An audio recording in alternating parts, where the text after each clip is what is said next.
Dear students, in today's class, we will discuss two examples of your NCERT book. और ये example हम इसलिए solve कर रहे हैं और देख रहे हैं कि जब आप इनको देखेंगे कि कैसे किसी वर्ड प्रॉब्लम से हम क्वाड्रेटिक इक्वेशंस को फॉर्म कर सकते हैं।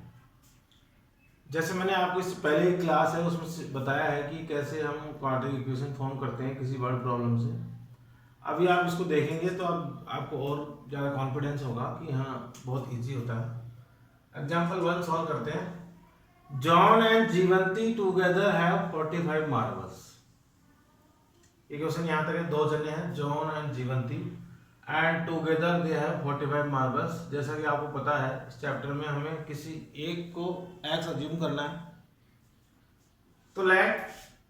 तो इसका सॉल्यूशन देखते हैं। Let the John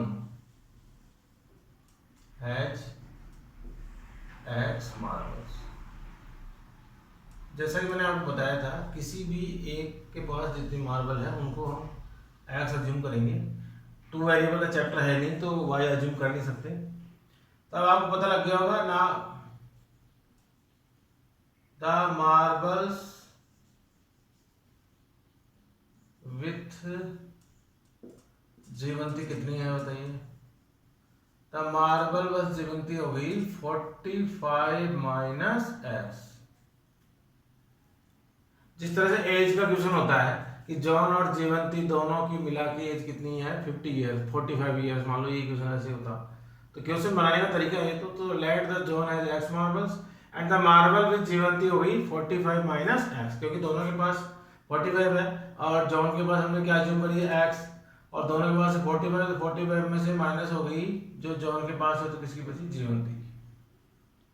now the second, उसके बाद both of them lost 5 marbles each. तो दोनों बाद में बताया हुआ है क्वेश्चन में कि both of them lost 5 marbles each. तो ये तो अभी उनके पास प्रेजेंट में है और जब दोनों के पास 5 लॉस्ट हो गई तो नाउ उसके बाद कितनी बचेगी। जॉन के पास पहले कितनी थी एक्स, तो जॉन के पास बची एक्स में से 5 कम हो गए x minus 5 marbles. And Jeevanti के पास कितनी बची है, and Jeevanti has earlier it has 45 minus x, now 5 minus again तो it becomes 40 minus x। इस क्वेश्चन में दो कंडीशन थी इसलिए दोनों, पहले एक के पास थी x तो जीवंती के पास हो गई 45 minus, उसके बाद दोनों ने 5 लॉस कर दी तो ये इसके पास हो गई x minus 5 और उसके पास थी x तो x minus 5 कम कर दिया, उसके पास जीवंती के पास थी 45 minus x तो 45 minus x minus 5 हो गया। जब उसको और सॉल्व किया तो 40 minus x। And the product of the marble number of marbles they now have, अब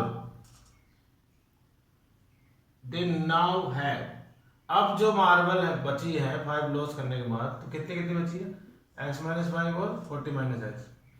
तो जो प्रोडक्ट है दोनों का वो कितना है 124। जैसा कि मैंने आपको पहले ही बताया कि अगली जो कंडीशन जब भी होगा ऐसा क्वेश्चन तो उसमें किसकी होगी, प्रोडक्ट की होगी। तो now according to question x minus 5 marbles of John and 40 minus x marbles of Jeevanti, दोनों का प्रोडक्ट है वो कितना है 124। अब जैसे हम इसको सॉल्व करेंगे तो ये क्वाड्रेटिक इक्वेशन की फॉर्म हो जाएगी। Now we have to solve x और 40 multiply it is 40x minus x is x square minus 5 into 40 is minus 200 minus 5 minus x is plus 5x minus minus plus equal to 124.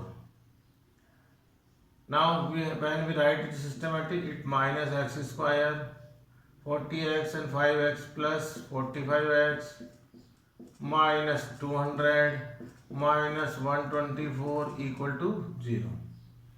When we solve it तो it x square plus 45x minus 200 and 124 हो गए 324 equal to 0।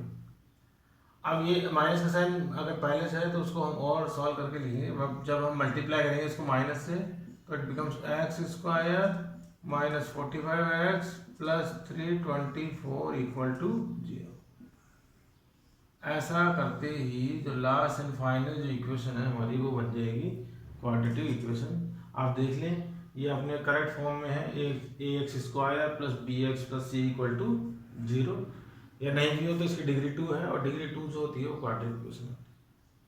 तो ऐसे हम word problems को solve करके वो quadratic equation. अब इसको अगर सॉल्व करने के लिए बोले तो आगे आप सॉल्व करें एक्स की वैल्यू आ जाएगी, तो जो एक्स की वैल्यू आएगी वो तो किसके पास हो जाएगी, हमारे पास जॉन के पास, और 45 माइनस एक्स जो होगी वो किसके पास हो जाएगी, जीवंत के पास। सेम अब आपके सामने एक और एग्जांपल हम सॉल्व कर रहे हैं। A cottage industry produce a certain number of toys।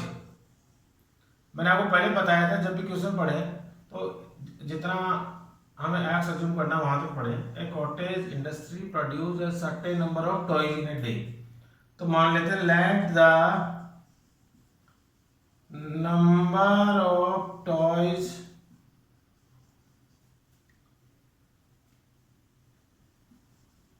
produce in a day be x।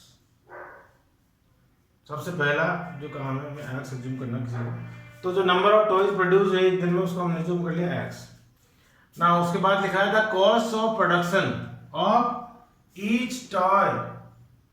जो कॉस्ट होगी वो तो रुपीज में होगी, rupees was found to be 55 minus the number of toys produce in a day. तो जितने भी toys produce हो रहे हैं, कितने प्रोड्यूस हो रहे हैं, एक्स, तो कॉस्ट कितनी है जो प्रोड्यूस हो रहे हैं उससे 55 माइनस। तो now the cost of the toys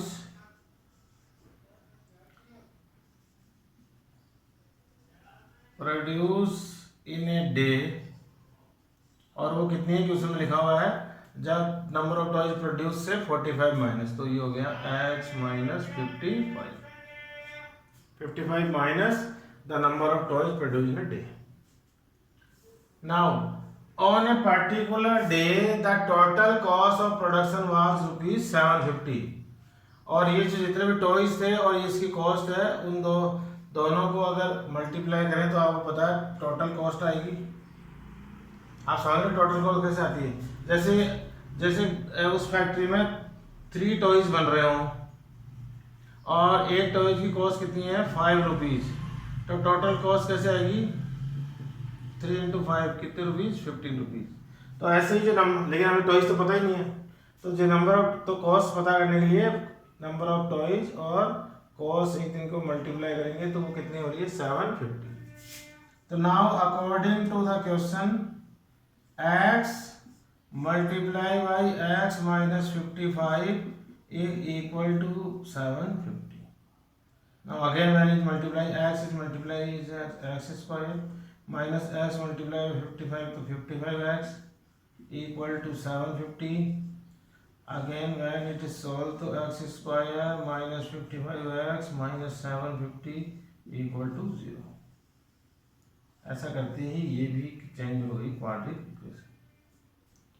ये आपकी बुक के एग्जांपल है जो मैंने दोनों सॉल्व किए हैं और आपको अब समझ में आ गया आपके सामने कि कैसे हम कोई भी वर्ड प्रॉब्लम दिया हो तो उसको कन्वर्ट करेंगे क्वाड्रेटिक इक्वेशन में, और उसके बाद जो भी मेथड है चाहे फैक्टराइजेशन है या फिर क्वाड्रेटिक फॉर्मूला है उनकी हेल्प से हम इसको सॉल्व करके एक्स की वैल्यू पता कर सकते हैं। Thank you.